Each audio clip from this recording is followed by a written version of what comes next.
Good day everyone. So my name is Melchor O Emeterio from BPED 3E. For question number 1, what is drug?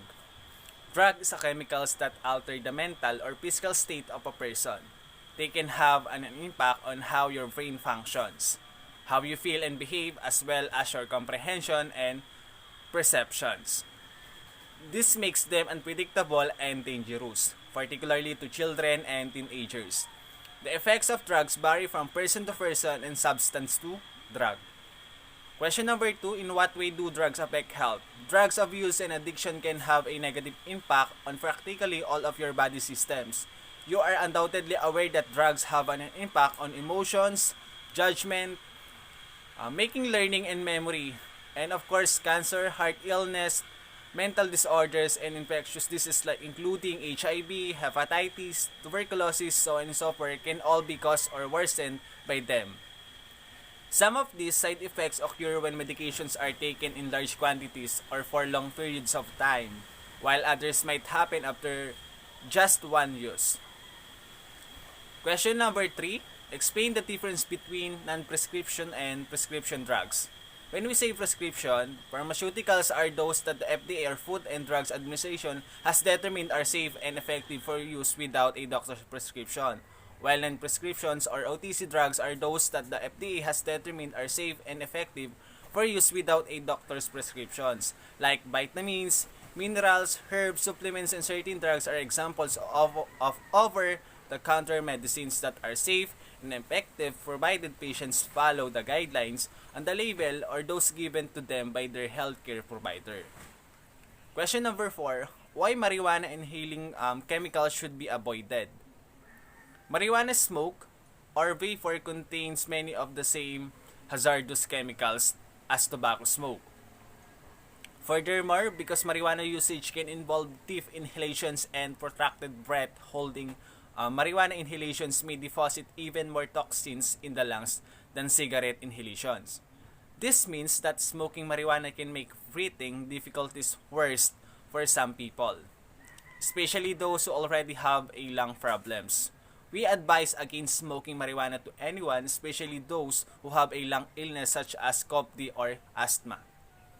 Marijuana, being a plant-based product, has the potential to alter allergy and asthma management. Furthermore, marijuana usage may disqualify patients with severe lung disease from receiving a lung transplant.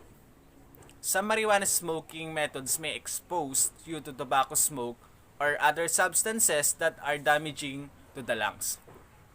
Smoking marijuana blunts, which are marijuana flowers coated in tobacco-containing substances, is one example. Last question, what are the ways of preventing abuse of drugs? First, discover effective methods for managing peer pressure. Humans have a strong desire not to be left out, especially by their friends and peers. As a result, most teenagers and some adults begin misusing drugs in order to fit in with their peers. If you find yourself in a scenario like this, try to summon the confidence to say no. Better yet, you can make new acquaintances who will not force you to mimic their habits. When you are tempted to use drugs, come up with an excuse to get out of it. Second, allow yourself some alone time. Imagine spending all day in an office handling difficult clients or workmates, then going home to find family duties and social obligations waiting for you. All these responsibilities expose you to chronic states of stress, leaving you no time to have some alone time. In the long run, you might find yourself turning to drugs to help you keep up. But guess, what if you feel I'll and take an emergency break today from all those responsibilities? Nothing will come to stand still. So instead of sacrificing your happiness and risk getting physical and mental illnesses, consider taking time off and taking care of your well-being. There's some great activities that you can engage in during your alone time, including getting a massage, reading your favorite books or magazine, watching a favorite movies, taking a hot bath, switching off your smartphone and taking a break from social media.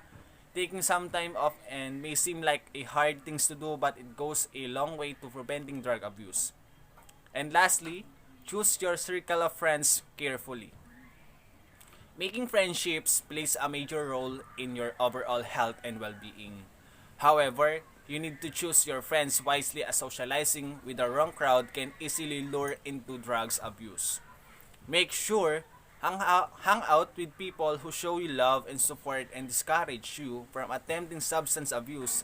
Such people also provide a safe environment where less likelihood of triggering drugs abuse and risk factors.